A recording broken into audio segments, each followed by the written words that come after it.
Welcome to the Billionaire Boss Academy. My name is Mohammed and I'm coming to you live from Trinidad and Tobago. So please excuse me if you hear some birds in the background. I am shooting this video outside. If you just joining us this week for the first week, let me just explain quickly what the Billionaire Boss Academy is. This is a platform that supports and promotes living holistically through practical tools and tips and innovations, new innovations and inventions to live holistically hand in hand with each other. It's also a great platform for masterminding opportunities. Please stay tuned for that particular tidbit. So last week I shared with you what living holistically really meant and what it meant to take responsibility for your life versus blaming yourself or blaming others, blaming outside influences for the state of your life, basically. And this week I'm going to share a story with you of someone who has taken responsibility for their life and shifted where they were a few years ago to where they are today. So I'm going to share with you my story. I was born and raised in Trinidad and Tobago. At the age of 12, my mom and I moved to Toronto, Canada. I loved high school in Toronto. I spent more time in the school doing other things than actually being in class. So I was a prefect, I was part of the newspaper, I was part of the yearbook. I played several sports in my school.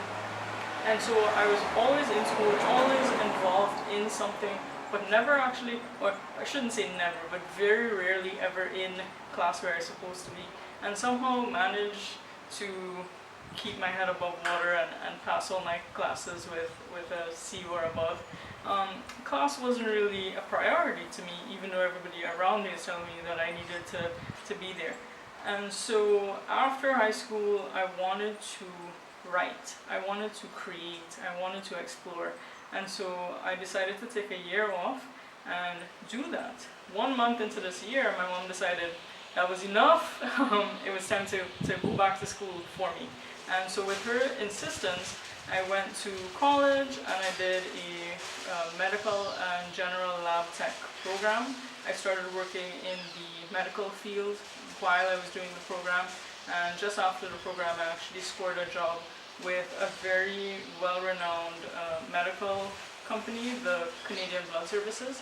And so at the age of 19, I was earning $32,000 a year in a full-time job in medical field. This wasn't just a job, it was a career. I understood that, the people around me understood that, and so it seemed that I was set for life. About 9 months into this job, I realized that I hated it. I hated it because my coworkers and I did not get along at all. They hated me. And they hated me because I was always going above and beyond my call of duty. I was always doing things outside of my job description. I was creating schedules for things that wasn't even my business. I was, fixing systems or enforcing systems where there wasn't one before, and my coworkers absolutely hated me for it. About a year into the job, I decided enough was enough. I had managers telling me, don't do so much, try to just, fit in. And I couldn't stand it. I thought, oh my God, is this what I'm going to do for the next 40 years of my life, just trying to fit in and not do so much? It wasn't for me. So I resigned without letting my family know anything. And by the time they found out I was already in school for culinary management, I figured this would be an industry that would allow me to create and sort of be more passionate and more involved and go above and beyond and really be myself in the industry. About a month before finishing the program, my mom actually, very surprisingly and suddenly, passed away. And so my entire life was flipped upside down. I started drinking, I severed basically every worthwhile relationship around me. And for 2 years, I just sort of spiraled out of control. And so working in the food industry and having, a drinking problem isn't really such a great mix because it sort of enables, the food industry sort of enables that habit.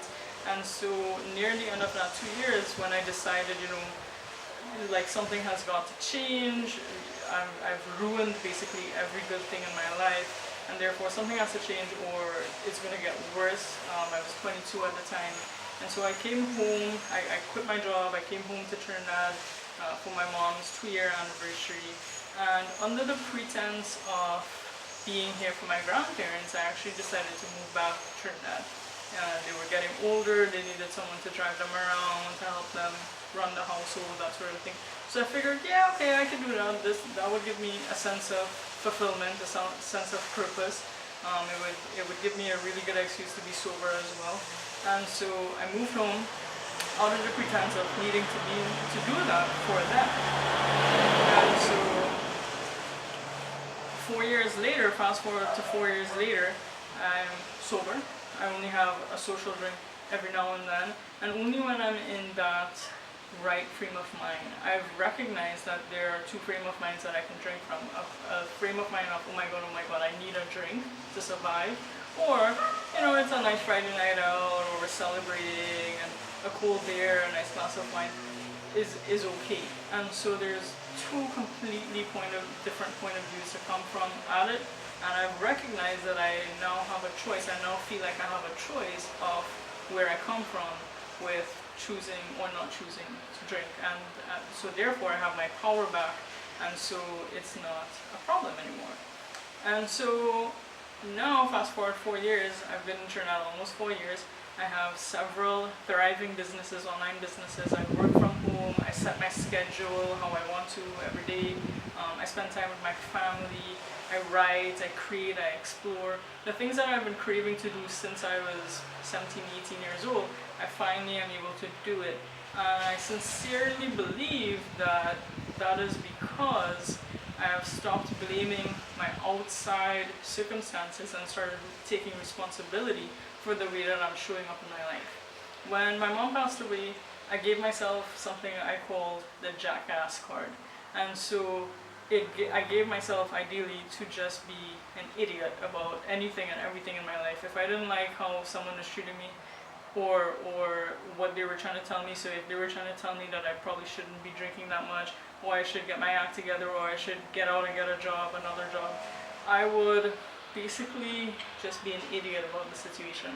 And so I shredded a lot of parts of my life, a lot of relationships in my lives, and it was solely based on what was happening on the outside of me. I gave myself permission to be an idiot based on the fact that my mom had just passed away. Now, in terms of like being and grieving and then just being an idiot about the situation, there is a difference, and I recognize that difference now. Up to today, I still grieve for my mom, and I still feel sad, and I still miss her. But I no longer use it as a cop-out to be an idiot in showing up in my life. And that is the difference between where I was, let's say 5 years ago, versus where I am today and the success that I enjoy today. And so I solely believe that taking responsibility versus blaming is a mind-blowing experience, and it's life-changing, it's life-saving. And so that's all for today.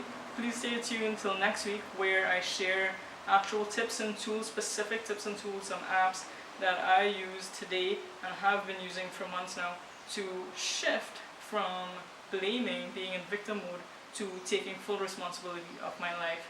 If you feel motivated to share your story or part of your story, please email me or comment below. Please like this video, share with your friends that you think may need to hear this story, and please subscribe and click the bell so you get updates on when I post new videos every single Friday. And really what I want to drive home today is, if I can do it, if I can stop being in victim mode and blaming my outside circumstances and take responsibility for myself and shift my life, then so can you. Until next week, live your genius, and see you then. Bye for now.